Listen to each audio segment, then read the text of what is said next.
How to get Telegram group link.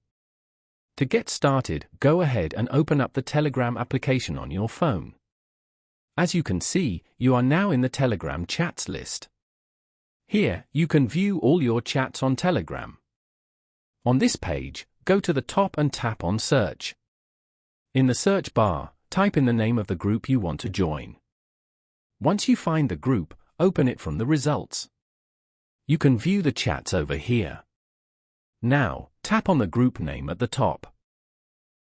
You will find the group link over here under Share Link. Tap on the link. Here, you can view all the sharing options available. Tap on Copy Link below. You can now share this link with other Telegram users or with friends on other platforms so that they can join this group as well. Following these steps, you can easily get Telegram group link. Thank you for watching. Please leave a like if this tutorial helped you, or leave a comment below if you have any questions related to the video.